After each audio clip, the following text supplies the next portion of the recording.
warahmatullahi wabarakatuh. Perkenalkan, nama saya Dini Septi Yulianingrum, sering dipanggil Dini. NIM saya 221F 10031 dari Prodi PLB.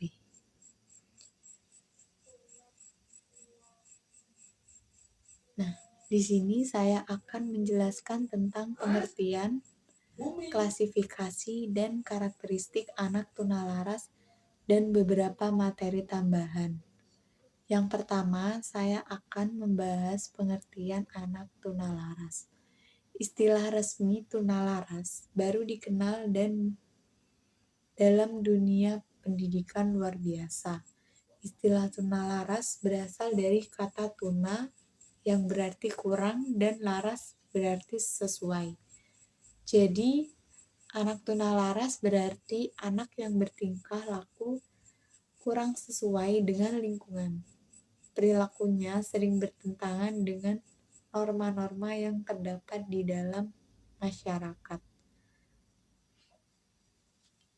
Nah, anak tunalaras yang dimaksud di sini adalah anak yang mengalami hambatan atau kesulitan untuk menyesuaikan diri terhadap lingkungan sosial, bertingkah laku menyimpang dari norma-norma yang berlaku dan dalam kehidupan sehari-hari sering disebut dengan anak nakal, sehingga dapat meresahkan atau mengganggu lingkungan keluarga, sekolah, dan masyarakat. Sekolah luar biasa bagian tunalaras adalah suatu lembaga pendidikan yang memberikan pelayanan khusus bagi anak tunalaras. Saat ini penyelenggara pendidikan anak tunalaras ialah Departemen Pendidikan Nasional, Departemen Kehakiman, Departemen Sosial, dan lembaga sosial atau yayasan. Pendidikan terpadu adalah sistem penyelenggara program pendidikan bagi anak yang memerlukan layanan pendidikan khusus, termasuk anak tunalaras, yang diselenggarakan bersama anak normal di lembaga pendidikan umum dengan menggunakan kurikulum umum yang berlaku di lembaga pendidikan yang bersangkutan. Nah, adapun mata pelajaran yang tidak dapat dilaksanakan oleh anak yang memerlukan layanan khusus tersebut diganti dengan pelajaran lain yang dapat dilakukan oleh anak.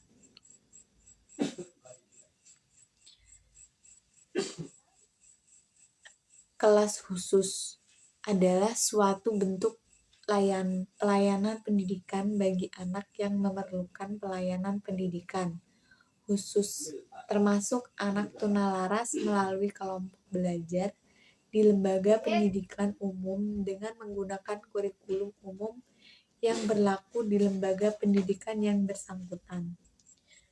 Nah, dari beberapa definisi tersebut dapat disimpulkan bahwa membuat definisi atau batasan mengenai tunalaras sangatlah sulit, karena definisi tersebut harus menggambarkan keadaan anak tunalaras secara jelas. Beberapa komponen yang penting diperhatikan adalah adanya penyimpangan perilaku yang terus-menerus menurut norma yang berlaku, sehingga menimbulkan ketidakmampuan belajar dan penyesuaian diri.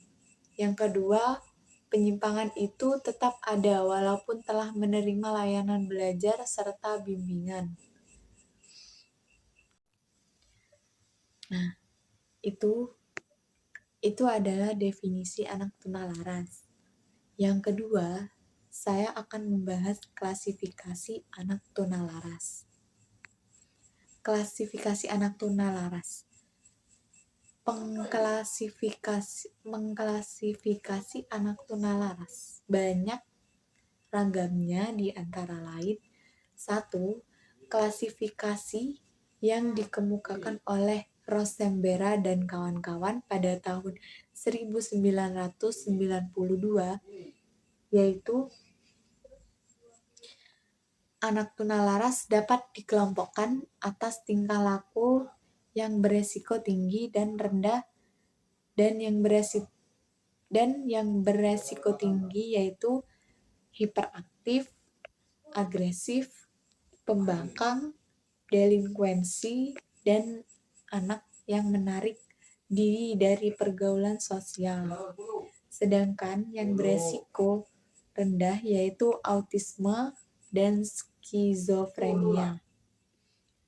Secara umum, anak tunalaras menunjukkan ciri-ciri tingkah laku yang ada persamaan pada setiap klasifikasi, yaitu kekacauan tingkah laku, kecemasan, menarik diri, kurang dewasa, dan agresif. Selain pembagian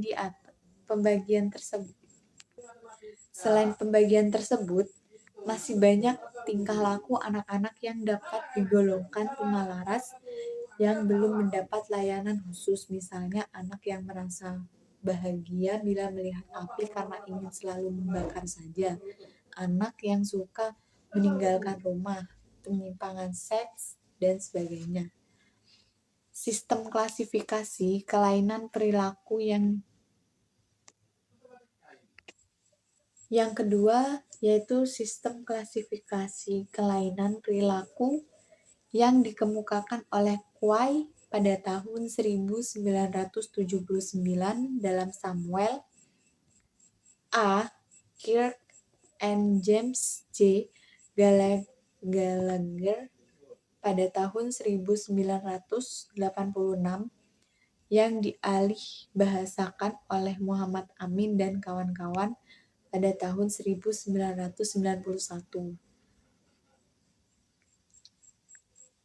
yaitu yang pertama, anak yang mengalami gangguan perilaku yang kacau, mengacu pada tipe anak yang melawan kekuasaan seperti bermusuhan dengan polisi dan guru, kejam, jahat, suka menyerang, dan hiperaktif. Yang kedua, anak yang cemas dan menarik diri adalah anak yang pemalu, takut-takut, suka menyendiri, peka, dan penurut. Mereka tertekan batinnya. Yang ketiga, dimensi ketidakmatangan, mengacu kepada anak yang tidak ada perhatian, lambat, tak berminat sekolah, pemalas, suka melamun, dan pendiam. Mereka mirip seperti anak autis. Yang keempat, anak agresif sosialisasi mempunyai ciri atau masalah perilaku yang sama dengan gangguan perilaku yang bersosialisasi dengan geng tertentu. Anak tipe ini termasuk dalam perilaku pencurian dan pembolosan. Mereka merupakan suatu bahaya bagi masyarakat umum. Yang ketiga, karakteristik anak tunalaras. Karakteristik yang dikemukakan oleh Halahan dan Kaufman pada tahun 1986 berdasarkan dimensi tingkah laku anak tunalaras, yaitu sebagai berikut. Yang pertama, anak yang mengalami kekacauan tingkah laku memperlihatkan ciri-ciri seperti suka berkelahi, suka memukul, menyerang temannya, dan mengamuk.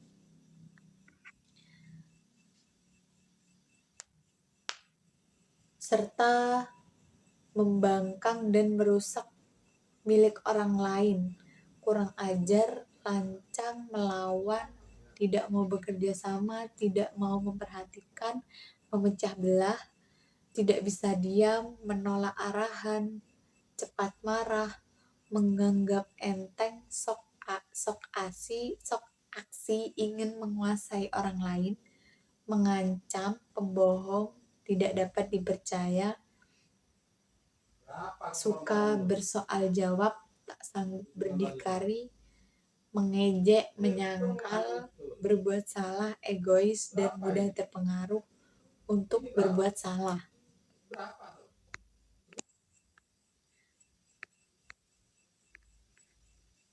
Yang kedua, anak yang sering merasa cemas dan menarik diri dengan ciri-ciri khawatir, cemas, ketakutan, kaku, pemalu, segan, terasingkan, tak berasa tertekan, terganggu, dingin, malu, kurang percaya diri, mudah bimbang, sering menangis, pendiam, dan suka berahasia. Yang ketiga, anak yang kurang dewasa, yaitu dengan ciri-ciri pelamun, kaku, berangan-angan, pasif, mudah dipengaruhi, pengantuk, pembosan, dan anak yang kotor biasanya. Yang keempat, anak yang agresif bersosialisasi dengan ciri-ciri yaitu mempunyai komplotan jahat, mencuri bersama kelompoknya, loyal terhadap teman nakal, berkelompok dengan geng, suka di luar rumah sampai larut malam, bolos sekolah, dan termasuk juga minggat dari rumah. Berikut ini akan dikemukakan karakteristik yang berkaitan dengan segi akademik, sosial, atau emosional kesehatan anak tunalaras. Yang pertama, karakteristik akademik. Kelainan perilaku akan mengakibatkan adanya penyesuaian diri dan sekolah yang buruk. Akibat penyesuaian yang buruk tersebut, maka dalam belajarnya memperlihatkan ciri-ciri sebagai berikut. Yang pertama, pencapaian hasil belajar yang jauh di bawah rata-rata. Yang kedua, seringkali dikirim ke kepala sekolah atau ruangan bimbingan untuk tindakan disiplin. Yang ketiga, sering kali tidak naik kelas atau bahkan keluar sekolahnya. Yang keempat, sering kali membolos sekolah. Yang kelima, lebih sering dikirim ke lembaga kesehatan dengan alasan sakit perlu istirahat. Yang keenam, anggota keluarga terutama orang tua lebih sering mendapat panggilan dari petugas kesehatan atau bagian absensi. Yang ketujuh, orang yang bersangkutan lebih sering berurusan dengan polisi.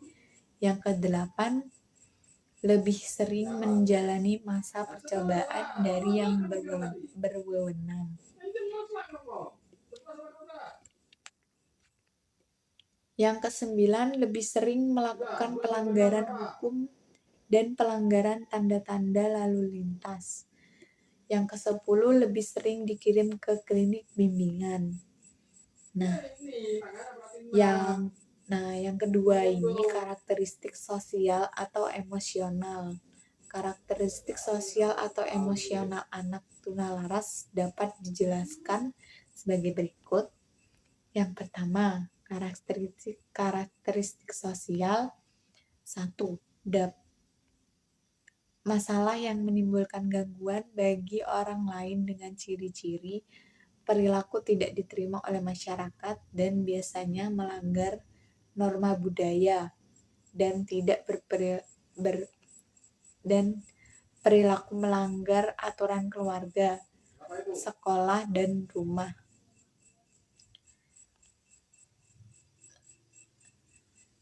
Yang kedua, perilaku tersebut ditandai dengan tindakan agresif, yaitu tidak mengikuti aturan, bersifat mengganggu, mempunyai sikap membangkang atau menentang, dan tidak mau bekerja sama. Yang ketiga, melakukan kejahatan remaja seperti telah melanggar hukum. Yang kedua ini karakteristik emosionalnya. Adanya hal-hal yang menimbulkan penderitaan bagi anak seperti tekanan batin dan rasa cemas. Adanya rasa gelisah seperti rasa malu, rendah diri, ketakutan, dan sangat sensitif atau perasa. Itu karakteristik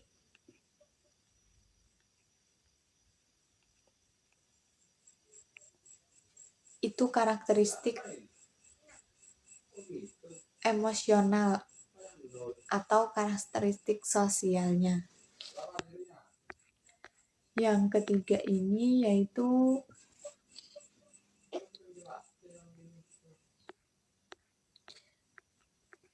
karakteristik fisik atau kesehatannya. Karakteristik fisik atau kesehatan anak tunalaras ditandai dengan adanya gangguan makan, gangguan tidur, dan gangguan gerakan. Seringkali anak merasakan ada sesuatu yang tidak beres pada jasmaninya. Ia mudah mendapat kecelakaan, merasa cemas terhadap kesehatannya, merasa seolah-olah sakit, kelainan lain yang berwujud, kelainan fisik seperti gagap, buang air, tidak terkendali, sering mengompol, dan jorok. Yang keempat yaitu masuk pada penggolongan anak tunalaras. Penggolongan anak tunalaras dapat ditinjau dari segi gangguan atau hambatan dan kualifikasi berat ringannya kenakalan dengan penjelasan sebagai berikut. Yang pertama, menurut jenis gangguan atau hambatan, yaitu gangguan emosi anak tunalaras yang mengalami hambatan atau gangguan emosi terwujud dalam 3 jenis perbuatan, yaitu senang, sedih, lambat, cepat marah, dan rileks tertekan. Secara umum, emosinya menunjukkan sedih, cepat tersinggung atau marah, rasa tertekan, dan merasa cemas.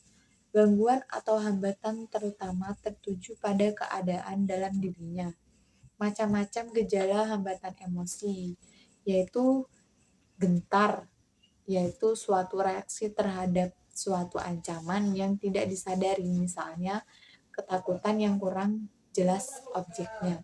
Yang kedua, takut, yaitu reaksi kurang senang terhadap macam benda, makhluk, keadaan, atau waktu tertentu pada umumnya. Anak merasa takut terhadap hantu, monyet, tengkorak, dan sebagainya. Gugup atau nervous, yaitu rasa cemas yang tampak dalam perbuatan aneh, gerakan pada mulut seperti menyedot jari, gigit jari, dan menjulurkan lidah. Gerakan aneh sekitar hidung seperti mencukil hidung, mengusap-ngusap, atau menghisupkan hidung.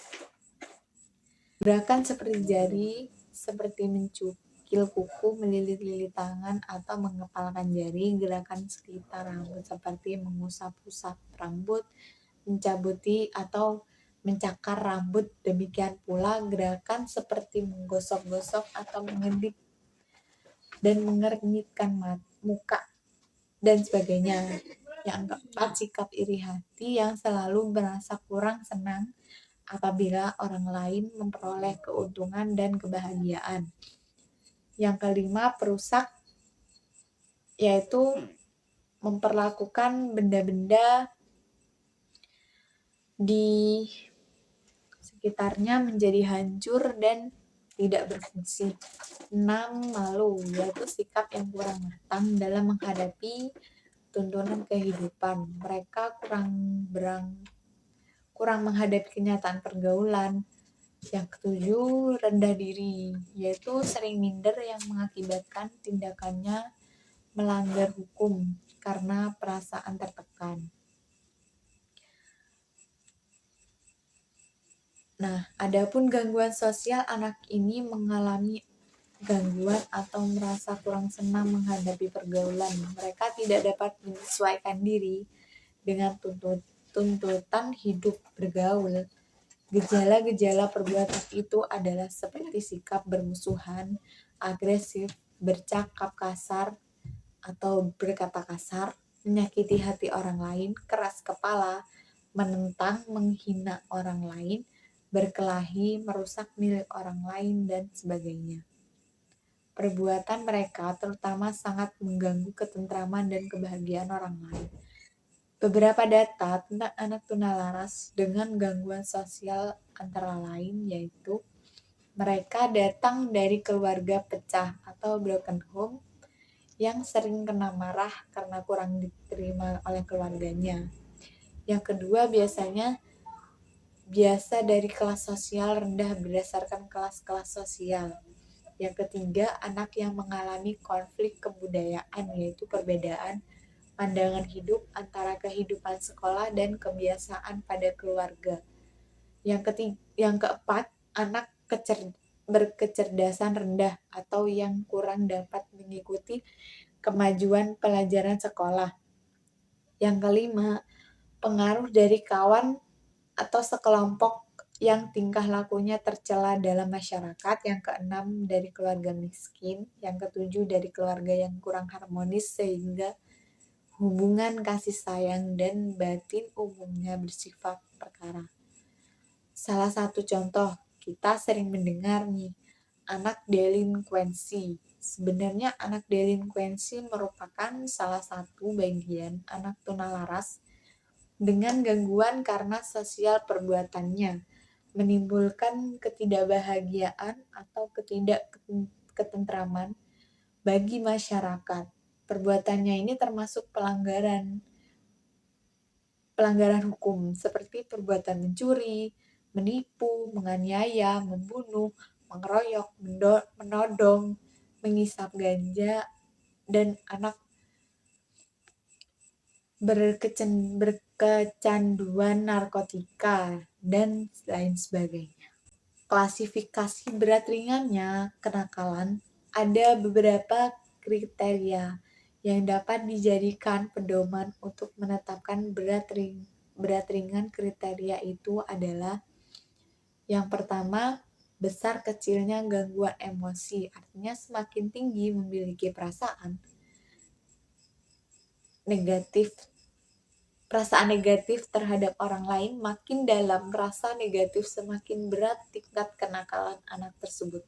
Yang kedua, frekuensi tindakan, artinya frekuensi tindakan semakin sering dan tidak menunjukkan penyesalan terhadap perbuatan yang kurang baik, semakin berat kenakalannya. Berat ringannya pelanggaran atau kejahatan yang dilakukan dapat diketahui dari sanksi hukum. Yang ketiga, tempat atau situasi. Kenakalan yang dilakukan artinya anak berani berbuat kenakalan di masyarakat sudah menunjukkan berat dibanding dengan apabila di rumah. Yang keempat, mudah sukarnya dipengaruhi untuk bertingkah laku baik. Para pendidikan atau orang tua dapat mengetahui sejauh mana sih dengan segala cara memperbaiki anak bandel dan keras kepala sukar mengikuti petunjuk termasuk kelompok berat. Yang kelima, tunggal atau ganda, ketunaan yang dialami apabila seorang anak tunalaras juga mempunyai ketunaan lain, maka dia termasuk golongan berat dalam pembinaannya. Yang keenam, kriteria ini dapat menjadi pedoman pelaksanaan penetapan berat ringan kenakalan untuk dipisah dalam pendidikannya. Gimana sih teknik mengenal anak tunalaras? Nah, ada beberapa cara untuk menetapkan tunalaras, yaitu yang pertama, psikotes. Psikotes dilakukan untuk mengetahui kematangan sosial dan gangguan emosi, sedangkan alat tes yang lain yaitu tes proyektif yang memiliki beberapa jenis tes, yaitu tes Rorschach. Tes ini memberikan gambaran mengenai keseluruhan kepribadian kelainan dan perlunya psikoterapi. Gambaran ini ditafsirkan dari reaksi anak terhadap gambar-gambar yang terbuat dari tetesan tinta. Nah, ada pun juga tematik apperception test atau TAT. Tes ini memperlihatkan berbagai situasi emosi dalam bentuk gambaran kepribadian, nampak dari tafsiran anak mengenai situasi emosi tersebut. Untuk itu disediakan skala yang khusus. Adapun juga tes gambar orang. Dalam tes ini persoalan emosi tampak dari gambar yang harus dibuat oleh anak. Gambarnya ialah seorang laki-laki dan seorang perempuan. Adapun juga Dispark Fable Test. Tes ini memberikan gambaran mengenai iri hati, rasa dosa, rasa cemas, tanggapan terhadap diri sendiri, ketergantungan kepada orang tua, dan sebagainya. Nah, yang berhak melakukan psikotes dan mengumumkannya adalah psikolog, psikiater, konselor, atau orang lain di bawah bimbingannya. Tenaga-tenaga ini ada yang membuka praktek sendiri, ada pula yang tidak membuka praktek sendiri, tetapi bekerja di Fakultas Psikologi, Fakultas Kedokteran, Lembaga Kesehatan Jiwa, Balai Bimbingan dan Penyuluhan, Biro Konsultasi Psikologi, dan sebagainya. Nah, ada juga yang kedua nih, sosiometri. Sosiometri adalah alat tes yang digunakan untuk mengetahui suka atau tidaknya seseorang. Caranya yaitu tanyakan kepada para anggota kelompok siapa di antara anggotanya yang mereka sukai. Setiap anggota hendaknya memilih menurut pilihannya sendiri. Dari jawaban itu akan diketahui siapa yang lain disukai oleh para anggota. Perlunya diperingatkan bahwa hasil-hasil sosiometri adalah hasil sementara yang perlu ditelaah lebih lanjut. Anak yang terpencil dalam suatu saat belum tentu anak yang tunalaras. Bahkan mungkin tidak terpencil lagi dalam sosiometri berikutnya. Walaupun demikian, sosiometri dapat dipakai bersama-sama dengan cara yang lain. Membandingkan dengan yang ketiga yaitu membandingkan dengan tingkah laku pada umumnya. Keadaan tunalaras dapat diketahui dengan jalan membandingkan tingkah laku anak dengan tingkah laku anak pada umumnya. Pekerjaan membandingkan boleh dilakukan oleh setiap orang dewasa. Anak yang jahat dapat diketahui jahatnya oleh masyarakat. Demikian juga anak yang tidak jahat tetapi kelakuannya tidak sesuai dengan norma yang berlaku. Diketahui oleh masyarakat. Masyarakat mempunyai ketentuan-ketentuan untuk menetapkan jahat dan tidaknya atau serasi dan tidaknya tingkah laku para anggotanya. Siapa yang melanggar ketentuan ini akan dibenci, dimarahi, diasingkan, malah ditindak. Tetapi yang baik akan dihargai, diterima kehadirannya dan dipuji. Adanya gangguan emosi dan gangguan sosial karena penyesuaian yang salah, maladjustment. Tanda-tandanya antara lain yaitu 1. Hubungan antar keluarga, teman ditanggapi dengan tidak menyenangkan. Yang kedua, segan bergaul dan mengasingkan diri. Yang ketiga, suka melarikan diri dari tanggung jawab. Yang keempat, menangis, kecewa, menipu, mencuri, menyakiti, dan lain sebagainya. Sangat ingin dipuji, tak pernah menyulitkan orang lain. Yang kelima, penakut dan kurang percaya diri. Yang keenam, tidak mempunyai inisiatif dan tanggung jawab, kurang keberanian, dan sangat bergantung pada orang lain. Yang ketujuh, agresif terhadap diri sendiri, curiga, acuh tak acuh, dan banyak menghayal. Yang kedelapan, memperlihatkan perbuatan gugup. Nah, Anak tunalaras memiliki rasa harga diri kurang dengan tanda-tanda antara lain. Pertama, terlalu mempersoalkan kekurangan diri, sering meminta maaf, takut tampil di muka umum, takut bicara dan sebagainya. Yang kedua, mengeluh dengan nada nasib malang. Ketiga, segan melakukan hal-hal yang baru atau yang dapat mengungkapkan kekurangannya. Yang keempat, selalu ingin sempurna, tidak puas dengan apa yang diperbuat. Yang kelima, sikap introvert, lebih banyak mengarahkan perhatian kepada dirinya sendiri sih. Adapun rasa harga diri kurang yang tersembunyi, yaitu yang pertama, bernada murung, cepat merasa tersinggung. Yang kedua, merasa tidak enak badan, sakit atau sering sakit-sakit buatan. Yang ketiga, berpura-pura lebih dari orang lain, menonjolkan diri, bicara lantang, merendahkan orang lain. Yang keempat, membuat kompensasi. Yang kelima, menjalankan perbuatan jahat. Nah, adapun juga pemeriksaan ke biro konsultasi psikologi nih. Kadang-kadang kita tidak dapat membedakan apakah seorang anak tunalaras atau bukan. Dalam hal demikian, kita dapat meminta bantuan biro konsultasi psikolog. Karena biro tersebut melibatkan tenaga ahli yang terkait. Wewenang biro ini terutama adalah menentukan apakah seseorang mengalami gangguan emosi sosial atau tidak. Setelah selesai ditelaah dan dianalisa, biro tersebut akan bersedia memberikan petunjuk terarah mengenai anak tersebut. Misalnya meminta agar kita lebih mendekati anak, menitipkannya di salah satu lembaga pendidikan, dan sebagainya.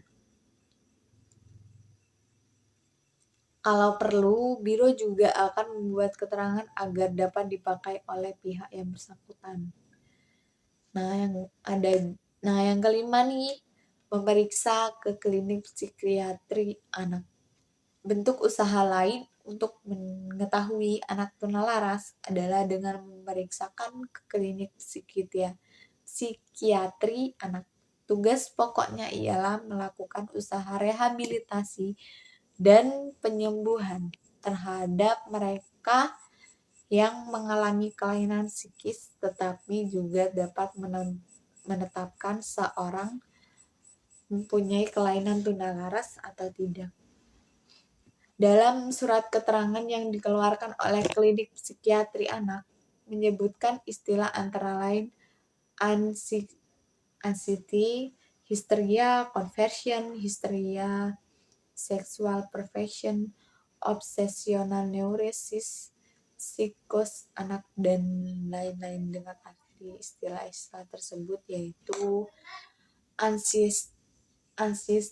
anxiety, histeria, merasa takut pada sesuatu atau pada seseorang tanpa alasan yang dapat diterima. Perasaan ini lahir dari usaha menekan hasrat-hasrat yang sifatnya naluriah. Yang kedua, conversion histeria, mempunyai gangguan pada fungsi beberapa anggota tubuh, perbuatan gangguan pada pendirian. Gangguan tersebut lahir dari usaha yang lama menekan hasrat yang sifatnya naluriah. Obsesional neurosis, yaitu cepat menuduh.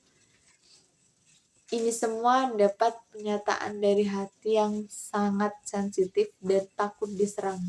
Hal ini juga timbul dari usaha menoleh sesuatu hasrat. Ada juga sexual perversion, suka menikmati seksual secara tidak wajar, seperti mengintip, melakukan hubungan dengan teman sejenis. Adapun juga karakter neurosis, perubahan tingkah laku yang lahir dari konflik batin yang tidak mendapat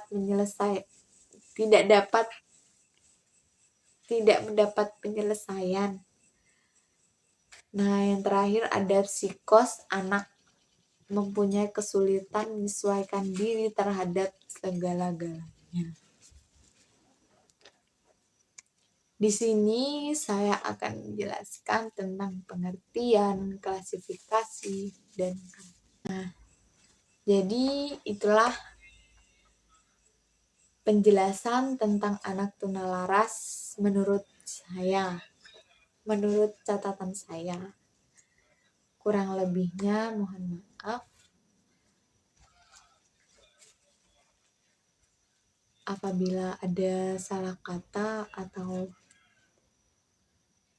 kata yang kurang berkenan, mohon maaf. Terima kasih. Wassalamualaikum warahmatullahi wabarakatuh.